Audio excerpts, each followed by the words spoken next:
Hello, my beautiful darlings. Welcome to my little space in podcast land. This is SOULSPACE and I'm Nikki Allen. I'm a psychic medium, angel communicator, best-selling author. I specialise in everything supernatural, paranormal and celestial. So if you love that sort of stuff, buckle in, get yourself a cuppa and listen on. Today, obviously, it's only a few days away from Christmas, so that's what we're going to talk about from a spiritual point of view.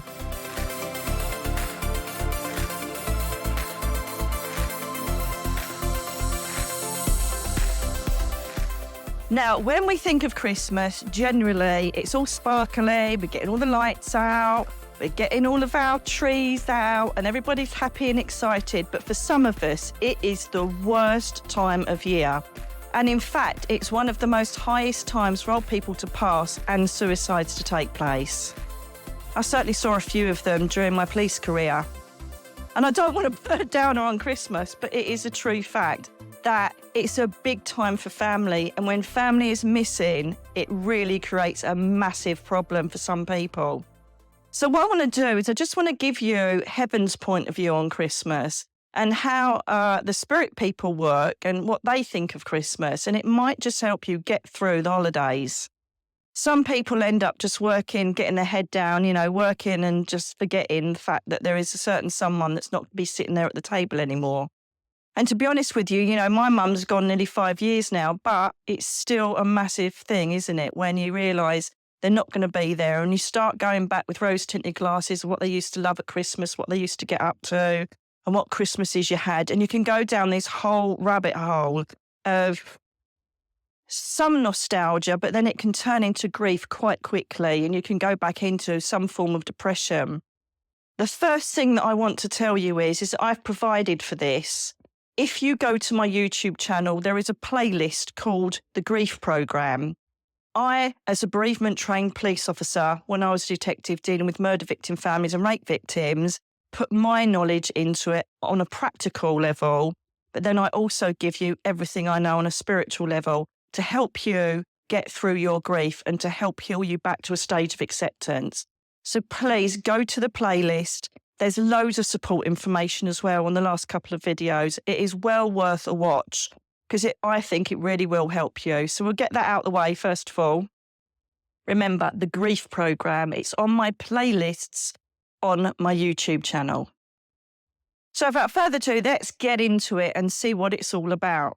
So let's just say that you have lost a loved one, and most people, and I'm going to say one of my neighbours has recently lost her husband, and I walk past and my heart drops because the whole place, there's nothing up, there's no decorations up, there's nothing up, and it just breaks my heart.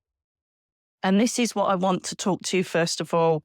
This is a very poignant reading that I did once in Dartford, in Kent, in the UK, for people across the pond. One of my favourite places I used to work at. And I was doing a message and there was a lady in the audience and her mum had come through. And she'd said both girls' names and it was her name and a sister's name. And she was talking about the Christmas that had just passed and we were coming up to Christmas again. So this would have been her second time round. And she said, I know it's really hard, darling. And I spent a long time on this message. You'll know me. If you've come to any of my dems or shows, you know that I don't scrimp on the messages. I just go in there and get as much as I can out. So she said, look, I know it's really, really hard because she'd just passed before Christmas, right? She goes, I know it's really, really hard. And I know you really miss me because she created all of Christmas. She was literally, Christmas was mum, And she said, but I came to visit both of you. And she said, you, darling, you absolutely smashed it. And I could sit with you all day very easily. Because what they'd done they'd done a little Christmas tree for Nanny and Mum.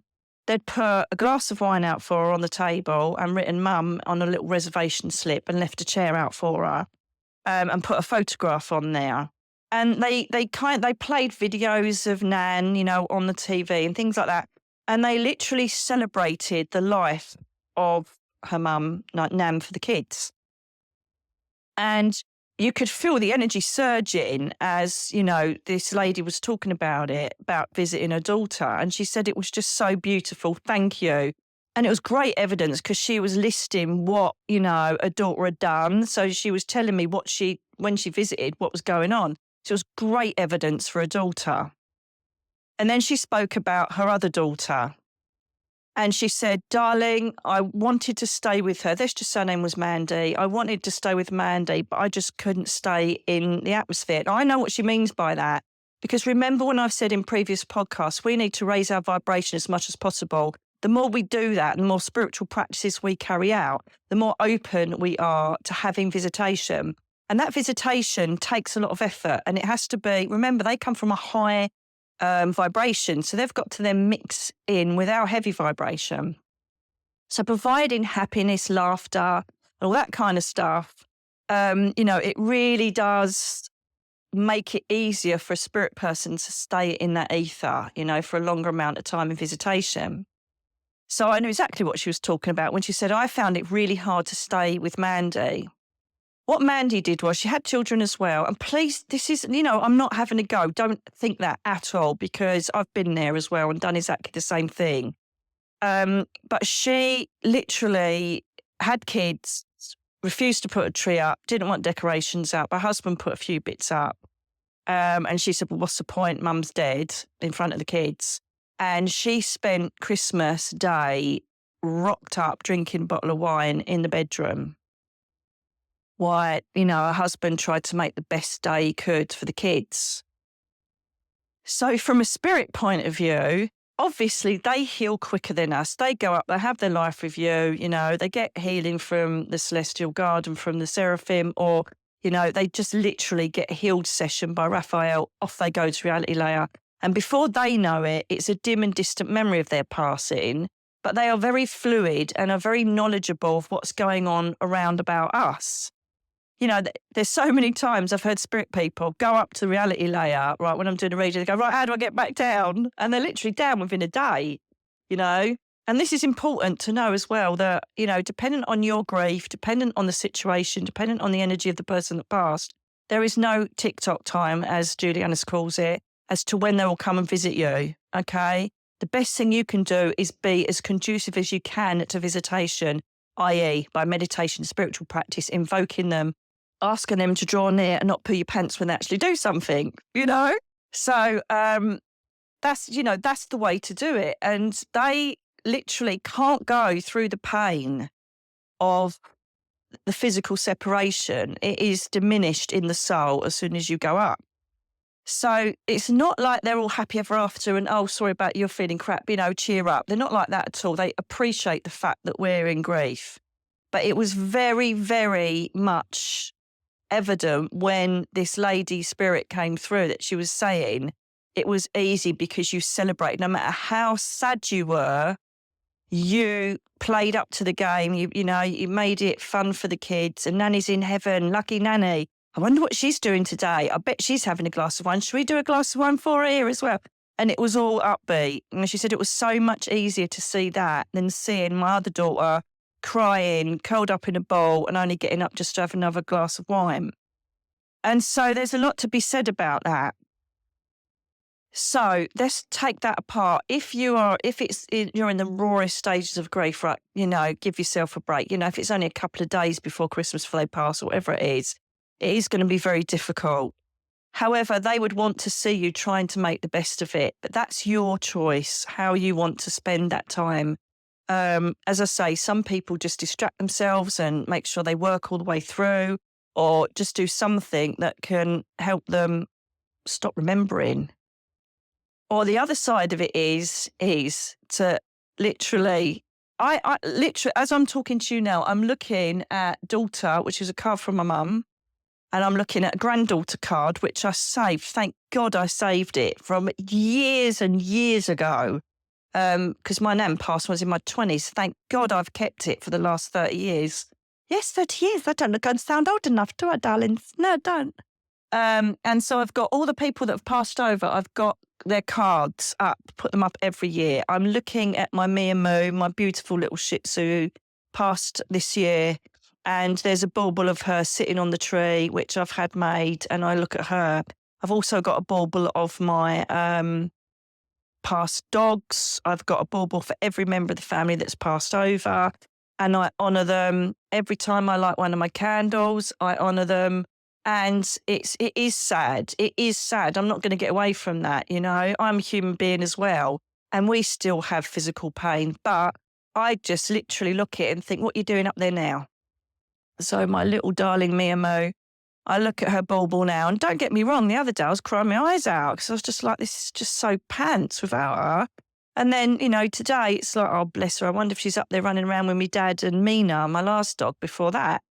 And that's the way I look at it.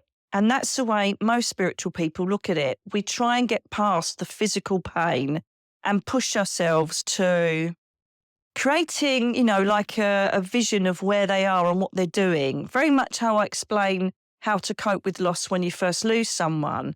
You know, most of us, me, my brother and sister, after my mum died, were like, I wonder where she's now. Do you reckon she's got back with dad yet?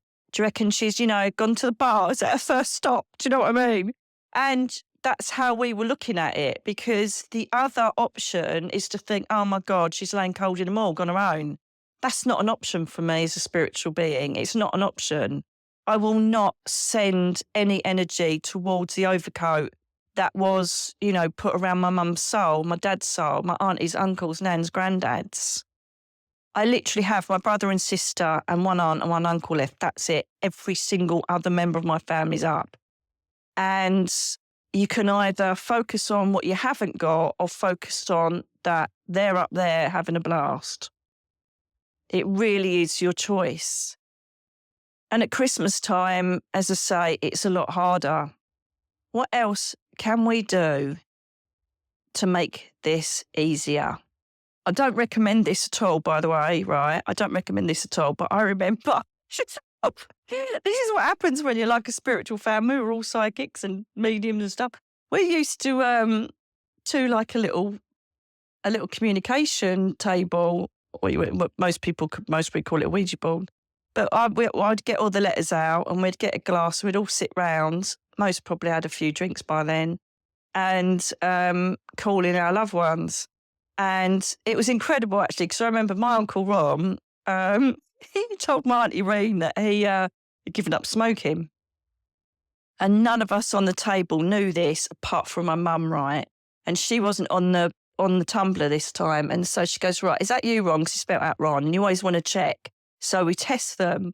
And she said, so like instead of charades, we're doing this on Christmas Eve. Christmas Day Eve. And she says, Ron, what is it that you used to do that no one else knows about apart from me? And he spelt it out within seconds. Smoke in the shed. Oh, man, you were joking. She goes, no, we used to go in the shed and he used to go, quick, roll us one.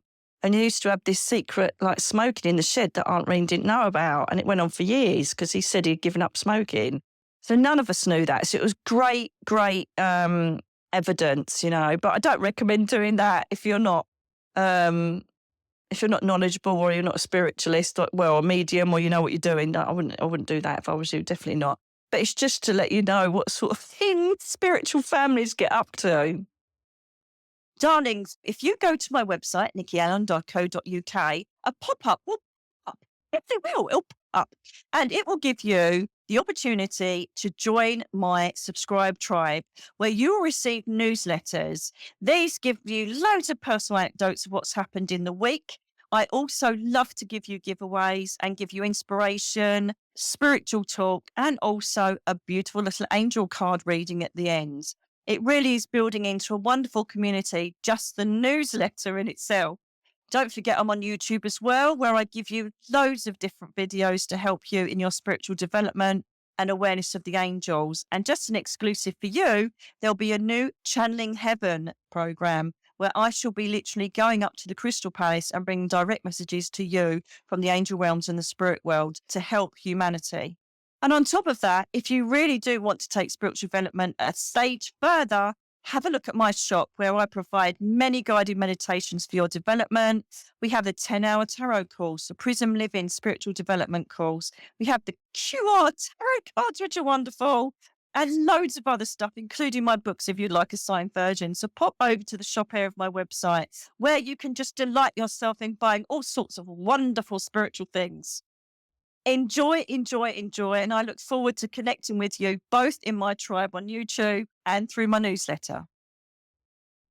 So for getting through the holidays, as I say, most of this is going to be covered in the grief program that I've created for you, these series of videos. But that's, first of all, we're talking about, putting things out, talking about where they are in heaven, what they're doing now, visualizing that yourself, perhaps having a photograph of your loved one on your phone that you can look at, which is a really happy photo, because normally we tend to automatically go back to their passing. Think about essential oils to help improve your well-being. Bergamot, ylang-ylang, lavender, grapefruit, or you can just Google it. Perhaps Google it for grief, depression. Another fantastic thing for grief are sacred oils. Google sacred oils, violet leaf. That is a superb oil to help alleviate grief. Don't ask me how it works, but it does. Okay, so have a look at that. If you want to have photos of them, if you don't. Literally find the best environment for you that makes you feel happy. I personally, I had a couple of rough days thinking about my mum and my little Mia Moo and things like that. And I had a fatigue day and I was a bit, no, I'm not happy. But then I looked around and lit my candles, got the lights on for the tree and all the rest of it. And I thought, no, actually, it looks really sparkly in here. So, perhaps try and force yourself to put a few bits up, even if it's just a few sparkly lights, because it does, raise your well-being. It does raise your mental health to a certain extent. If you have got old cards, put them out, as I said, because that really helps, or a bauble. It depends if you can see their face or not. It depends how raw you are with the pain. By all means, if you're really, really struggling, you're going to have to reach out to either a trusted friend, family member, GP, or go to something like Cruise, which is a voluntary bereavement setup that you can connect with online. There's loads of different support systems out there. There's also forums that you need to look out on Facebook if you find yourself alone and in grief, okay? If you're in massive crisis, you really do need to phone somebody, Samaritans, whoever it is. So, I'm not lightening the load here. If you really are desperate and having a crisis, you have to reach out and get someone to come and help you. That goes without saying. But if you're just in grief, you're coping and you're managing to get through the days, and you've gone past, the stages of denial, and you're just trying to cope, whatever stage you're at, then these little tips may just help you, okay? So think about essential oil diffusing as another one, or sacred oils using the violet oil. Another superb stone for grief is amethyst. That's my go-to. It's there's lots of healing stones out there, but this one is very good for grief, okay? Also, Archangel Azrael, not only is he the archangel that looks after people and takes their souls up, he also tries to bring energy, or does bring energy down to people and bring them comfort and a way to cope. He can also encourage souls to get counselling and reach out. Archangel Azrael, Azrael. Just literally close your eyes and envisage a creamy white energy all around you and just say, Azrael, please come and help me in my grief. That simple. Whatever you want to say. Okay, whatever you want to say. By all means, if you want to go and visit their graves, do, but they're not there, remember. They are going to be at your home. Just saying. Who wants to sit at a freezing cold grave on Christmas Day? Not me, not anybody. I lived in a cemetery, remember, for like 18 months, and there was one spirit person there. Not going to lie, left the lamp on for at least 2 weeks, but there was not a single spirit person there. It literally was dead, pardon the pun. Nothing there at all, right? So they're going to be with you. But again, do what you need to do. If you need to lay flowers or go and put something lovely on there, please do. I'm just giving you options. There is no right or wrong in your grief, and nobody should tell you otherwise. Nobody should tell you otherwise. These are just things to try and help you along, okay? Just make sure you line up some Christmas films or films that make you happy, but I would try and avoid anything that's going to make you cry your eyes out. That's not going to help. And it really is very impactful what you watch on the television, you know. I've sometimes watched something and it's perhaps, you know, a dad and his daughter, and I'll do anything for you. And I burst into tears. My dad's been gone since I was 9 years old, but I've never had a father figure in my life ever. And I've always yearned for it, always yearned for it. And sometimes there are triggers in films, okay? So be wary what you're going to watch. Just a bit of self-protection, okay? So just be aware of that. Put your favourite music on. Put your mum's, dad's, brother, sister, whoever's past favourite music on, okay? Same goes for pets. You know, I had Mina's collar. Well, I will do, and Mia, I'll have her collar up next to Teddy at the dinner table. She'll be with me. I've got her ashes in a bracelet I'll be wearing. I've got my mum's pendant on. I've got hair in it. It's a locket. You know, as I said, yes, I know where they are. I know they're in the spirit world, but there's a human ego side of me that desperately wishes they were with me. You know, and so I do the same as you. I you know, it's not, oh, happy clappy, you know, kumbaya, everything's okay because we're up in the spirit world and I'll see him in like 30 years. No. It's me basically needing just a bit of connection with them, you know? And, you know, I've got a little pot with Mia's hair in, and I've got a couple of her little teeth that fell out. I've got a couple of little teeth that fell out with Mina, all in a little pot, and I just sit there and open that up and have a chat with them. I ask them for a sign, and as you saw, most probably on a post on YouTube and on Facebook and all the other sites, I said to Mia, I really miss you. And the following day, my 4-year-old niece, just randomly, she can hardly write, bless her, randomly wrote Mia on an Etch-a-Sketch while I was talking to my sister-in-law. And she went, oh my God, look what she's just written. She goes, what made you write that? She says, I don't know, I just did. And it's just, you know, because when you start integrating with them, they will bring you those signs.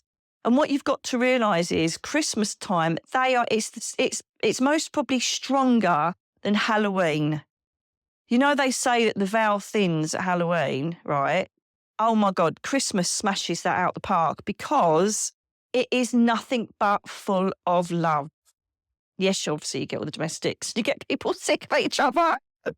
But do you know what I mean? It's full of love. And love is the one and only thing, the only vibration that spirit people can travel on to join you. And so the vow is the thinnest, most probably a couple of weeks leading up and a week or so after, possibly even through to New Year. So you may get bangs, taps. I've had so much synchronicity recently. It has been ridiculous. Okay. And literally, I know that they're all about. And then I phoned my brother up and he said exactly the same. You know, he's heard my mum's voice talking to, and the kids have. And it's just, she's obviously smashed it and worked out how to come down it. But what I'm saying is that they are going to do as much as they can to let you know they're about. I've had glasses thrown across the room before, bottle of drink move. That's supposed to be my mother. Saw it physically move on the shelf. I'm like, that's a bit spooky, but it's great. So, you know, don't get scared when these things happen. And, you know, the most subtle one is like, apporting or asporting, and these apporting is bringing something to you. So you know, they might leave a coin, or they might leave a button somewhere, or they might leave something sparkly somewhere, and you think that definitely was not there like 5 minutes ago. Or they'll asport it, which means they'll move it. So you might find the remote control in the kitchen, and you think, well, I haven't even been in the kitchen. You might find their brooch missing, and then it pops up again, and it's somewhere completely different. So look out for little things like that, especially children love doing that to let you know they're about. And they're as excited as their siblings are down here. You know, so you could hear running footsteps, toys starting up by themselves, and you think, oh, it's because they didn't turn it off properly because it's one of their Christmas presents. It's mostly one of your lost children playing with the Christmas present. So the excitement, especially if you've got children, and the love and the high vibration reverberating a house with children in it, you are going to get stuff happen. So don't doubt it. It is your loved ones. You know, most people will absolutely poo their pants if they saw someone standing there. in full form. So they do subtle things to let you know they're about. Another massive one is perfume, this time of year, because what did we mainly buy them? Oh, get us another bottle of that. I've run out. Do you know what I mean? And so perfume, aftershave, their smells are massive during the Christmas periods. And they'll gauge it. If you are really raw and they think, oh my God, I'm going to make it worse if I bring something that's going to remind them, they won't do it. And then you think, oh, they haven't even bothered to do anything. I haven't had a sign from them. But they know when to come to you because they don't want to make your grief worse. That's really important to know. So it's all about celebration, love, and trying to be the happiest you possibly can be. If you're feeling like you're going to tip over the edge, get yourself out in nature. Nature is the best way, as I always keep saying, to charge you up and get your head straight so that you can clear your mind and think, right, come on then. Come on, we can get through this. It's one day at a time, isn't it? It is one day at a time. Towards the beginning, when someone's just passed, you literally are getting through the day.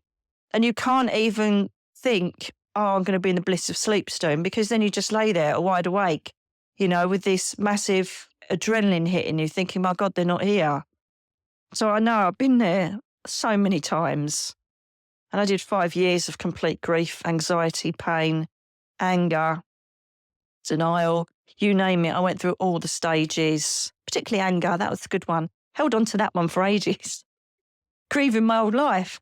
So, it's not sometimes just about grieving loved ones. It could be you've lost your job and, you can't do Christmas properly this year. It could be that you've had to move house or you've lost your house. Whatever it is, whatever the grief is, we've got to try and make the most of it. We've got to try and say, well, this is what we've got. We can either be miserable or we can really try and do something to make this positive for everybody. My God, that's bloody hard. It takes a brave soul to chin up and think, come on, I can get through this. But by all means, be honest. If you're having a wobbly moment, share it with your family. Share it with your family. Reach out to neighbours as well. Just, pop a card in, pop some chocolates in. I was in the hospital last night and I ended up talking to this elderly lady. She'd got run over 2 years ago and the bloke got off of it, even though they caught him, right? And he broke her leg. She lost her foot. And the shock of it brought on leukemia. I said, have you got anybody supporting you? No. Do you live alone? Yeah. And I thought, Jesus Christ. And I said to her, I swear, if I lived near you, I'd be popping round with a Christmas dinner. My sister-in-law used to do this with someone else down her close before she passed. Just think about other people around you that might be just needing you.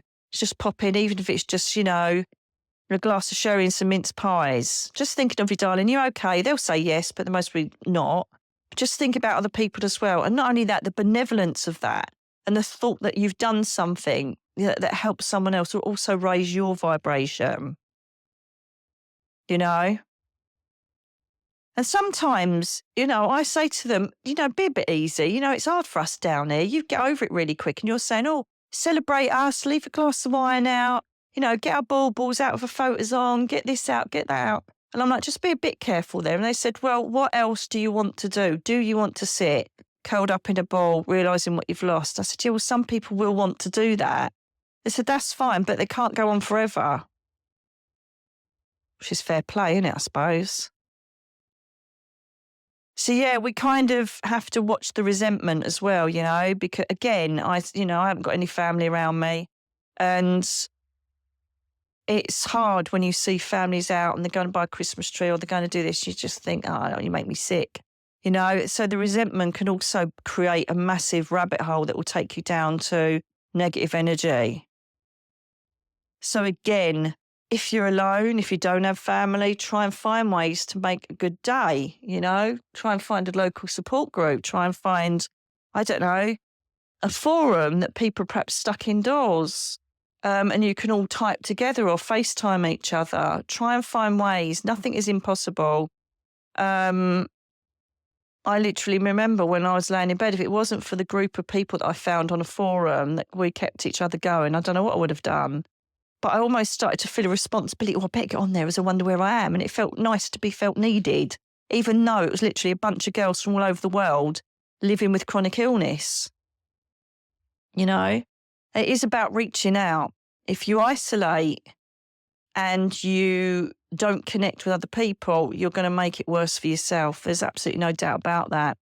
We do have a certain responsibility to try and make some sanity out of it all and try and make it as easy as possible. But I get it. I get it. When you've just lost the love of your life, it can be absolutely crippling. And as I keep saying throughout this podcast, just trying to give you little things to help you get through. Get your favourite food. Who cares how much weight you put on? Do you know what I mean? Get your favourite chocolates. Get whatever you want to eat. Just indulge. Sod it. Who cares? Watch how much chocolate you eat or regret it later. No, you won't. Do what you need to do. Jesus. As long as it doesn't become out of control and it becomes unmanageable, do whatever makes you feel better about yourself, at that time. But don't make it a habit. We're so prone to numbing pain with various addictions. So, again, be mindful of that. And if you feel you're going down that road of drinking too much, eating too much, all sorts of different behaviours, aren't they, connected with addictions, then perhaps that's something you need to look at as well. It's so difficult to try and put grief in a nutshell, isn't it? As I say, there's no wrongs and rights. There's no do's and don'ts. It's just trying the best you can to get through the worst part of your human life. And there's some people that have to do 2 passings. I had an email recently where her mum and both dad passed within a month of each other. It's like, Jesus, But we have to do the best we can. And with Christmas, I'm looking at my tinsel now. And I'm looking at my little Yankee candle burning away and I'm thinking, yeah, it's all good. It's not great. It'd be nice to have them here, but they're not. And that's in the past. I'm in the present. And in the future, I will connect with them again. And that's what I have to stay focused on without a doubt. Get their favourite flowers out. Create a little sparkly corner in the garden that's their Christmas space that you can go and talk with them. I love creating separate memorials. I've got my corner of my garden, which has got a plant from my mum that I've grown. I've grown another little plant in memory of Mia. I've got a little dog statue there. I've got a little angel statue. Got all my fairy lights around that area. And it's just a little memorial part of the garden, which I love. And I also got, my mum had the 7 dwarfs in her garden. So I've put them all around, and it's just all lovely, isn't it? So it's like an outdoors place to go if you wish to.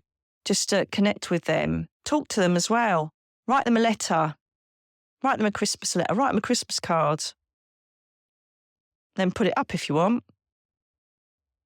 Can be quite painful, so perhaps do it before Christmas Day or, actually do it whenever you want, and just get it all out. Yeah, perhaps before would be good, so you can get everything out that you want to say. All different things that can help you feel better about yourself. The other thing is as well is there's lots of Christmas services at spiritualist churches or whatever, religion or creed that you may have. Take yourself to your church, to your God, or spiritualist centres where you might get a message, get some healing, which would be lovely. A nice modern spiritualist centre, get yourself along there. Lots of people come in during Christmas because they can't handle it. So you won't be alone if you just do walk in there, just by yourself, because there'll be loads of people there welcoming you.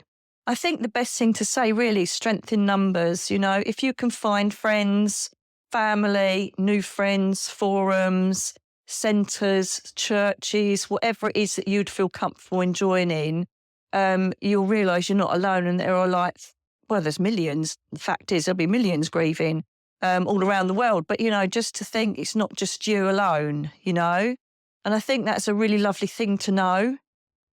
So reaching out is definitely key. If you're alone, and you need to try and find someone, if you haven't got that support network around you. But really, in essence, the biggest thing to remember is that you are not alone, whether you see signs or not.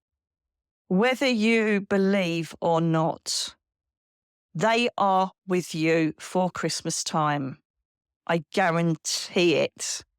I have walked through far too many spirit people giving the most incredible evidence of proof of their visitation, down to conversations, what people were wearing, Christmas jumpers, joking, but what they were wearing, what they drank, what they ate, where they stayed, who stayed with who, what presents they got. They are with you. No matter what stage of grief you're at, please try and focus on them being up there with their Christmas hats on, having something to eat, and then snoozing during the King's speech, okay? Because that's really what they are doing. They are spending their Christmas up there with the family that aren't down here. They're all doing exactly the same. And then at some point, they'll be like, right, do you know what? Let's pop down and see what they're up to. You know? So just, even if you can't feel them, just go, you're right, Mum, I do it. Right, my mum always used to moan at me because I can't use... It hurts my hands to use implements for food. Sometimes I can't do it at all because of my ME, right? And I can't use, it really hurts me to use a potato peeler. So like years ago, right, I'd use like just a little vegetable knife. She goes, for Christ's sake, you might as well do chips with them. Look how much you're taking out of that bloody potato. And even now I go, oh, all right. And even if I can't sense there or hear it, I go, all right, I'm not cutting chunks, love. All right, don't worry about it. I'm doing it thin. And I say it. I just talk with them all the time. I don't care if I look like a nutter. And I talk to me and Moo. I talk to everybody. I talk to my dad. Even if I can't sense them, I don't care. I know somewhere they will hear me. They've got a natural connection to us. They hear our vibrations. They know our thoughts. They know our feelings. And they're down here like a shot when we need them. So this is about faith at Christmas time. This is about trust. Trusting the process and knowing the fact you can't hear them, see them, they are there with you, watching you, hopefully laughing and celebrating the life that they had down there. That's what they want, and that's what they are trying to push forward to you. So it just leaves me to say now, I really hope you have the very best Christmas. And I know, some of you may not be grieving this Christmas time, but this was really for the people that are going to struggle. But all in all, Christmas time is a time for family, friends, laughter, love, and overindulging. And I'm going to tick every one of those boxes, and I hope you will. So trust the process, know your loved ones are with you, celebrate their lives and include them in your day, because they'll be sitting there smiling, watching all of you having the best time ever. Until the next time, I wish you a very, very Merry Christmas. With all my love, keeping it real, Nikki Allen.